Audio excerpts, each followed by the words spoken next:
Welcome back to the On the Ledger podcast. I'm Ian Rogers, and today we're with Ledger Enterprises' Sebastian Badeau to discuss how Ledger Enterprises' TradeLink is changing the way financial institutions are handling their crypto custody. TradeLink allows financial entities, such as institutional funds and asset managers, to trade without using exchanges for custody. In past crypto cycles, we've heard from prospective Ledger Enterprise customers such as exchanges and institutional funds that they're managing their client assets using multiple Ledger Nano devices, which is technically self-custody with excellent Ledger security, but there's severe lack of governance structure, auditability, and transparency, which are essential in the world after the crypto meltdown of 2022. The truth is, without regulations, internal governance, auditability, and self-custody, crypto will never enter mainstream institutional investors' radar. So, how do institutions reduce their exposure to counterparty risk while maintaining speed and efficiency when trading? Enter Ledger Enterprises TradeLink. Welcome, Sebastian. Thanks for joining us on the Ledger. It's the first time we've done this together, no? I think it is. I'm very excited. This will be one of my highlights for 2023. So tell us what you do here at Ledger. So I run our enterprise business, which is, when we launched, actually, when we talked about TradeLink back in July, a lot of the press said, oh, Ledger is getting into institutional, but actually Ledger has been in the institutional business for over 5 years. So the enterprise business, really started 3 years after Ledger consumer business did. And I think that there are a lot of parallels between the two, right? Like our B2B, our B2C model developed, from self-custodying solely to doing a lot more with our assets. Now you can, when you have a Ledger and you buy a Nano, it's Black Friday, buy one.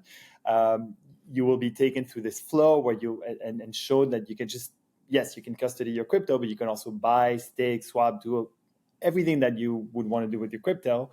And the same evolution has happened with our B2B business model, where we really shifted from being, security and custodying your self-custodying your funds only to, being able to now stake. We just launched tokenization. And now, since we want to talk about, TradeLink, trade, which is obviously a really big thing for institutional players. So we want to be able to provide a suite of services for our customers, whatever their needs are. And as long as, it stems from self-custody in the first place. And as you said, Ledger Enterprise has kind of been the best kept secret in our industry for the past 5 years. I don't want it to be a secret anymore. That's the idea. Yeah. Well, and what are you seeing? It really seems to me that a lot of people understand Ledger Enterprise much better after 2022. Yeah. What are you hearing from institutional clients, post meltdown of 2022 and in the environment looking forward at the next bull run?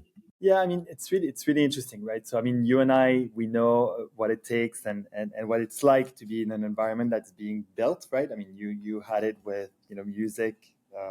I had it with e-commerce and with digital advertising at Amazon and Google. And it's interesting because these moments you see that you have this base but you have to build on top of that base, right? And one of the things that I'm seeing in crypto, which is very different from the traditional TradFi world, is that in TradFi or institutional finance, it's really institutional that leads, and then the retail market that follows. And in crypto, it's the inverse, right? Like the crypto market was built by retail investors, not by institutional investors. And even to this day, 15 years in, the share of retail is bigger than the share of institutional. That will likely change. And we're starting to see the first ways that it is changing by, showing a lot of interest from hedge funds and big names in finance. So everyone's obviously been hearing about the ETFs from BlackRock, Fidelity as well, but a bunch of other big names getting into the space. So that's one big trend, right? This idea of saying, well, for a while, I think a lot of the institutional finance players or traditional finance players didn't really want to touch crypto. Now they're really seeing it, that it's an asset class, a real asset class, and it's here to stay. And now they're trying to figure out how can we on-ramp into crypto and build services for our customers that way. And then, to your point on what happened in 22 and FTX, obviously, the market shifted from focusing primarily on exchange connectivity and speed, and this idea also because people after FTX just did not want to leave their money on exchanges, right? Because it was deemed too dangerous. So when we started looking at that, we were thinking, okay, exchanges don't want to hold asset manager funds. The asset managers don't want to give up custody of the assets until the last minute. So we need to build like a third-party holding that holds the assets until the trade has gone through. So that's kind of like what we set out to build, right? A product that really caters to these three core client groups, which are asset managers, custodians, and exchanges. And it's great for all three. For the asset managers because it's going to minimize counterparty risks. It's going to lower the trading fees, which is a big deal. I think everybody's trying to cut costs nowadays, and it's also going to reduce time to trade. So you're going to have a product that's faster and cheaper. So what's not to like? The exchanges have seen a lot of asset outflows post FTX, and this is a way to get the money flowing back through them again. And also, I think one of the big things that we're seeing, and going back to this idea of building, is that every time you have these cycles, right, you have a bunch of companies that mushroom up, and then there's, through a bear market, a lot end up dying or just leaving because they don't find product market fit or because they just weren't operating in the proper manner. But what remains is really what you're going to build on top of, right? And this is what we're seeing. And in order to be able to do this, you need to be transparent and auditable. We're seeing a lot more regulation happening, and you need to be able to answer to these regulations. So I think that this is something that exchanges want to be able to do. And then custodians, they're going to attract new institutional customers and have an easy to use and scalable infrastructure. And obviously, because that's Ledger's DNA, the safest infrastructure for crypto security. So I think we're really hitting on everything. There's real product market fit around TradeLink. And this is what we've heard after we made the announcement, and then subsequently with all the discussions we've been having with the asset managers, with the custodians, and with the exchanges. And I've been in many of these conversations. What I'm hearing back is this is exactly what we need. This is exactly what we wanted, et cetera. So now it's a question of execution, and devil's in the detail. We have to execute well, find the right partners, but we really feel that we found the right product market fit with TradeLink. I mean, it's interesting. What occurs to me as you're saying all this is how of the moment TradeLink is. In other words, it feels to me like a product that everyone needs today, but would have been a very difficult sell 18 months ago when, as you said, markets raging, people are shooting from the hip. We of course were, we've almost 10 years of talking about security and self-custody at Ledger right now, and it seems that in every cycle, especially when the bull market's on, no one wants to move slowly. So people are very willing to compromise on security or self-custody or both. You have, exceptions to that. Exchanges that were already using Ledger, I know, would sometimes, talk about like the level of insurance that they carried, which was higher than others in the market because they did have Ledger Enterprise. So they were able to, to really, prove that they were indeed more secure. And I think a lot of people out there have, infrastructures at this point, which are either, blatantly not good or maybe creaky at best.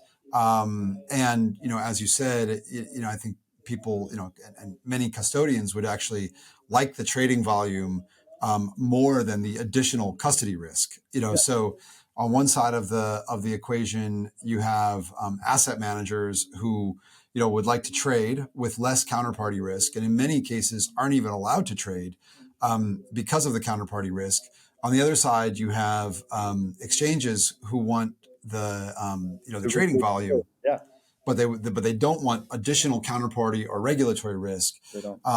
So Ledger, being a technology provider, who really are the only ones who offer true self-custody at the enterprise level that comes with, not only enterprise grade security, but also governance, which is the thing that a Ledger retail customer, doesn't have in the same way as that governance layer.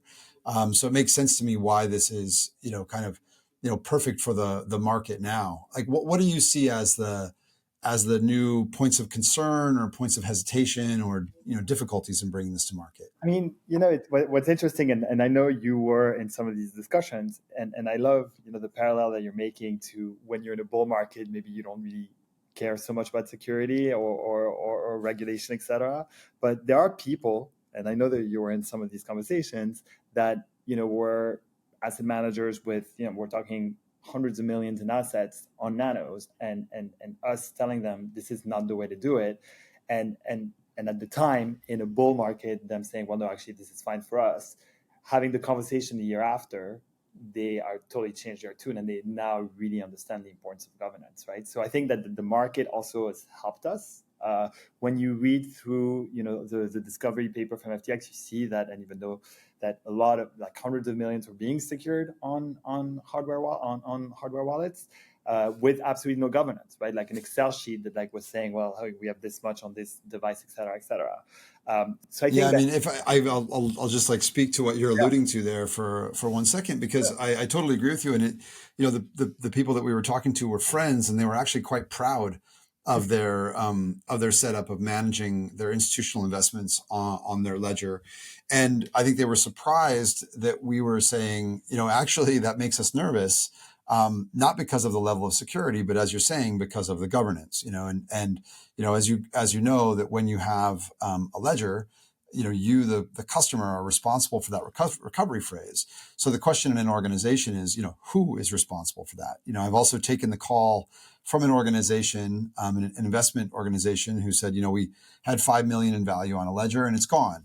And they weren't calling to ask us where it was. They were calling to ask us if we could help them recover it, which we couldn't. That's the model. But they said, okay, well, who has the recovery phrase? And they said, well, our head of IT does. And then we said, okay, now what? And they said, well, we just don't know where he is. And that can't be, your level of governance can't be. The recovery phrase is with our most trustworthy IT person.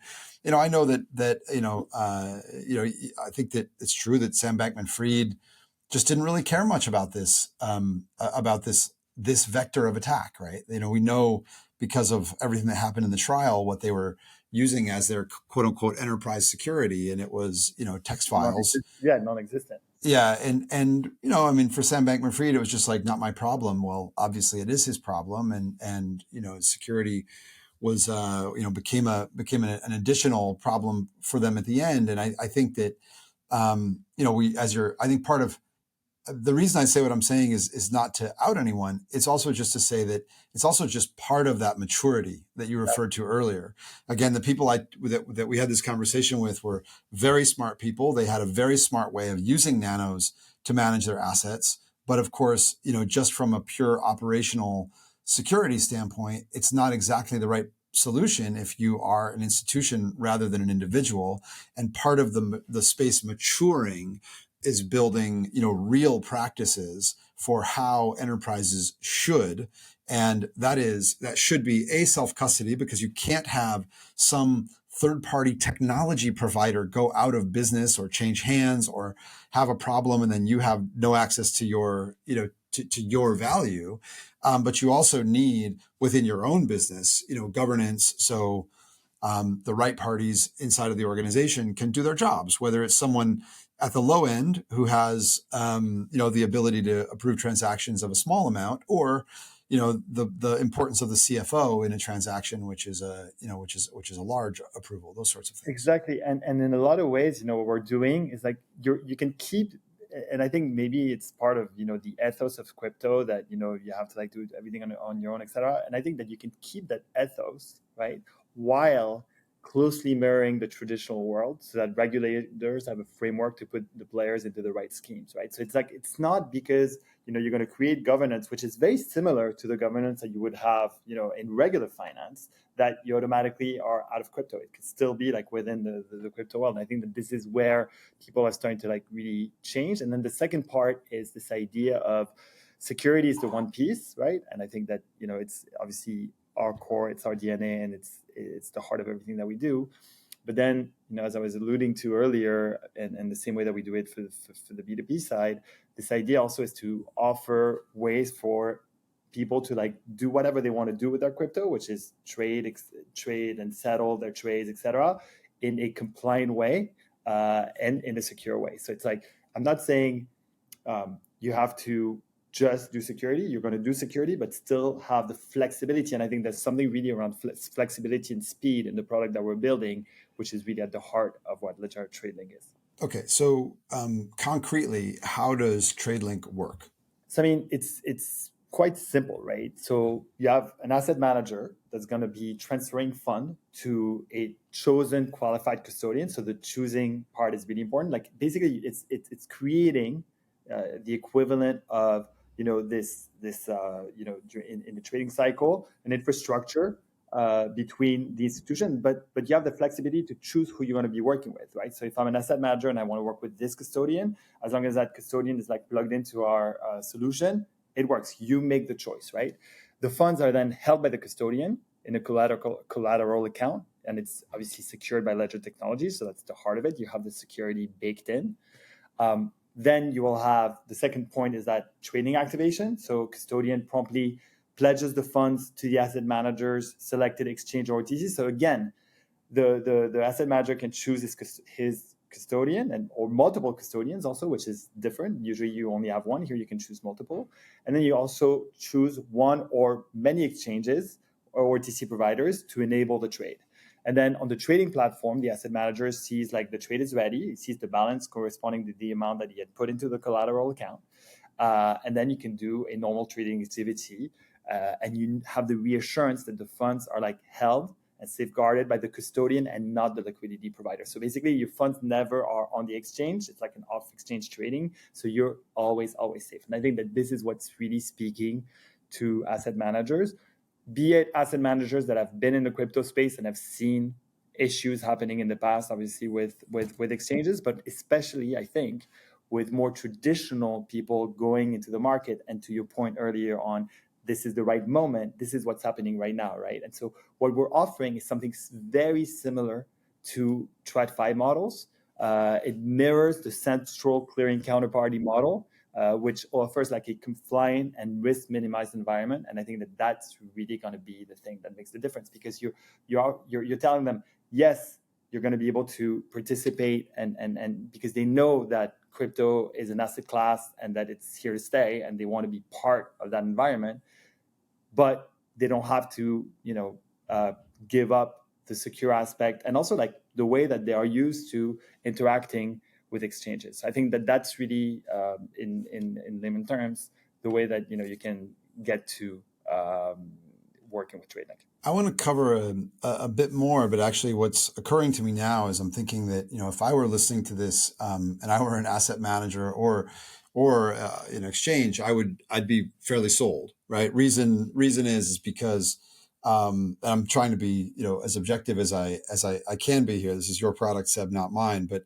if I'm that asset manager, then I want, I want access to, services, as you said, including trading, with very little risk. I get to choose who I work with, and I have my own deals and agreement with those people. And Ledger is providing me technical infrastructure that brings me, security and peace of mind, and the ability to do what it is I want to do with my assets in a competitive environment. So in other words, I'm getting, good pricing, and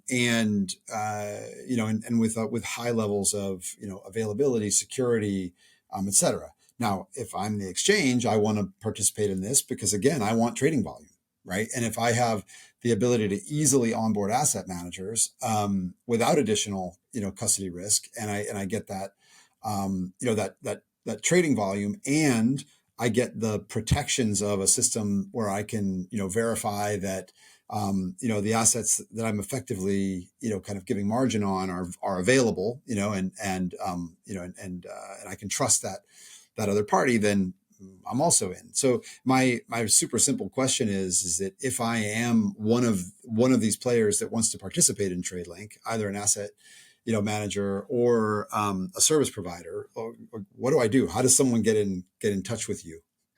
Sebastian B at ledger.com. That's how they get in touch with me. So seriously, that's the easiest way.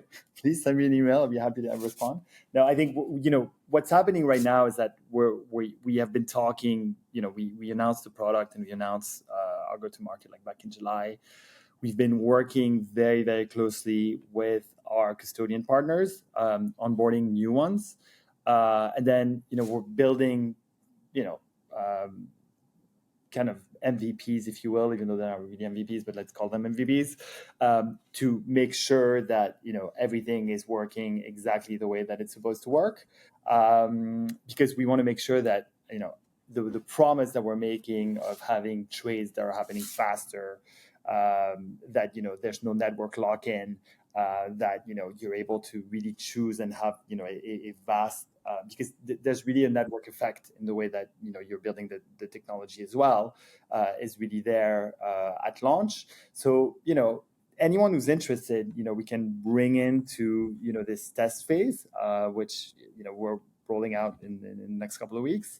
And I think it's really interesting because these are moments where you can also influence how the product is working. So all the people that we're working with right now, and there are many on each side, are also participating in building the product that they really want. So I think that philosophically they know that this is it, but now actually in trying to maybe create new features or some of the issues that they may be seeing, they'll kind of get they're a bit ahead of the competition because they're doing it before everybody. But yeah, we're like, at the end of the day, the idea is to make it open to anyone, right? Like if you're an asset manager, if you're a custodian, if you're an exchange, you want to be part of of TradeLink, you can. So just get in touch with us. We'll set you up, and we'll make sure that it works for you.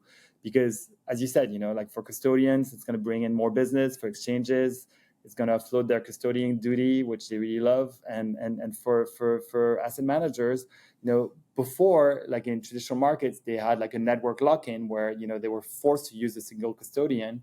And since Ledger Enterprise is software as a service, it's a platform, and the same actually, and that's where the parallel with the B2C, the consumer side is very strong. It's like everyone's, and I've heard you say this before, like everyone's invited to the Ledger party, and this is the case here as well, right? We want to make sure that it's a platform that can provide multi-custody under the same solution. Tell me a little bit about the competitive landscape. Like, how does this compare to other solutions that people might be, using for a similar purpose? I mean, I think there are solutions out there, but I think that in terms of the level of security, the level of flexibility, and especially the way that you're able to like reduce cost on trade, I think it's quite unique. But there'll definitely be, and we saw some announcements happening this week of movements in the space and new features or new products being launched. At the end of the day, we feel that rising tide lifts all boats, and we see that it means that there's definitely demand and an interest from the market as a whole. I think that in 6 months from now, a year from now, once the ETFs are through and everything, there'll be plenty to be done and plenty of trading happening on all platforms. So I mean, I think that at the end of the day, the heart of what Ledger does is security, and that is very specific, and that's a USP that no one else has, right? Like no one has the level of security that Ledger has. No one has, this platform that has zero hacks and the way that we do security, which is very specific to us. And then I think like the flexibility aspect and lowering of the fees will also be USPs for us. So. But jury's out. We'll talk about it in a few months. But I really feel that we have a very interesting positioning. Also, like this idea that we'll be able to bring in such a vast amount of different partners will make it incredibly flexible for the people using the solution. And I think that that'll be a big selling point as well. Yeah, I think again, thinking objectively about it and why I'm excited about it. As like I said, this is your and your team's product, Seb, but I love what it means for Ledger, because I think you guys are right on time for this cycle.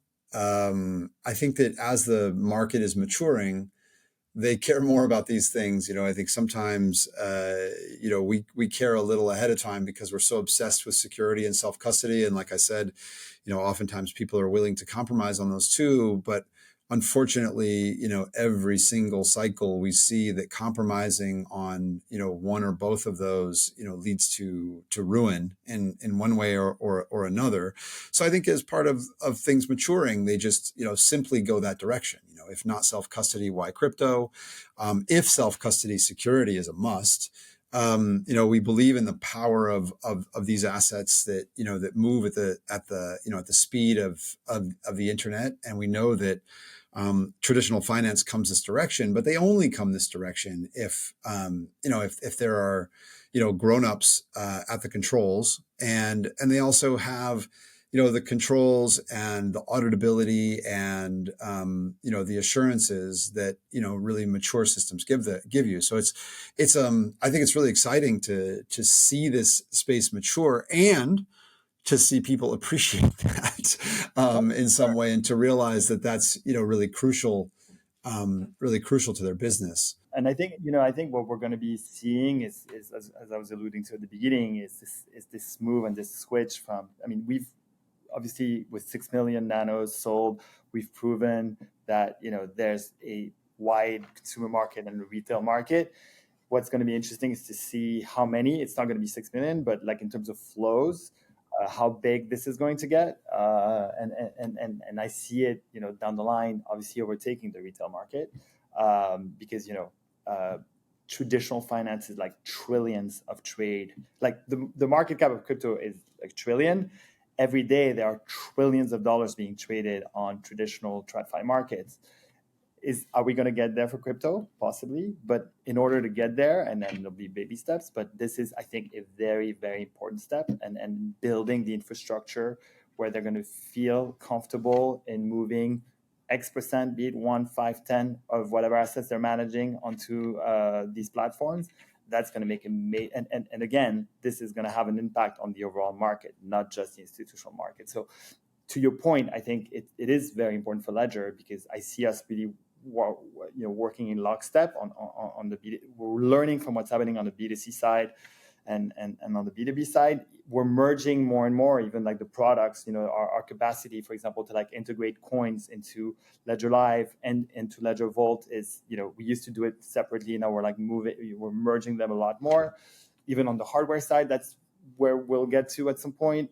So I think, it's really interesting, because strategically, I think it really feels that it's an incredible fit, right? It just makes so much sense for us to have that institutional, that B2B side of the business. I agree. As we scale, it's imperative. I think saying at some point, saying crypto trading will have as much differentiality as like saying, or differentiation as saying digital marketing, right? Exactly.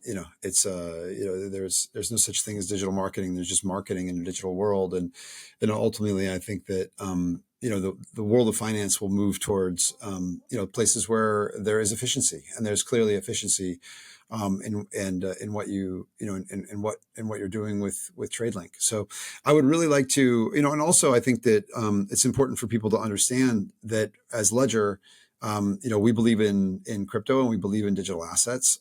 We believe in self-custody, and with self-custody, security is an absolute must. That's really what's fundamental in our company. So that means that whether you are an individual using a Ledger device to achieve your self-custody needs, or if you do choose an exchange, then you should care a lot about the technology which is powering that exchange, and how safe are your funds on that exchange. And that could be proof of reserves. It could also be the technology that they are using for security and governance. And and that's why. And in the case of TradeLink, the fact that you're using the exchange, but the trade is actually happening off exchange, so your funds are never there. So all you have to worry about is knowing that your custodian is using Ledger, and then you're safe. So that's amazing. Exactly.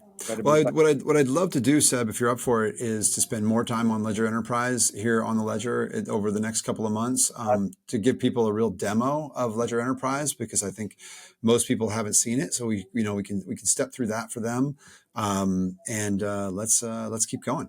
Yeah, it's interesting that you say that, because a lot of the conversations that we have with with potential customers, they obviously know Ledger, right? Like you go to a conference, you do this all the time. You ask how many people in the room have a Ledger, and 80 or 90% of the people raise their hand. But then if you ask them, have you seen Ledger Vault? If they're not a customer, they haven't seen it, right? Because like you actually have to be a customer to see it. And so being able to showcase, what it can do and how it's a very similar platform in some ways like Ledger Live, and we're trying to make it as easy to navigate, as easy to trade with, etc. I think is really important. So this is kind of like the next step. So we'd be happy to come back. I know we're already working on some demos, and thanks for having us. Yeah, thanks for doing it. All right, man. Thanks, man. Bye. See you soon. This content is provided for informational purposes only and is the sole expression of our opinion and should not be relied upon as legal, business, investment, or tax advice. Do your own research. Any loss or profit is your sole responsibility. Stay safe.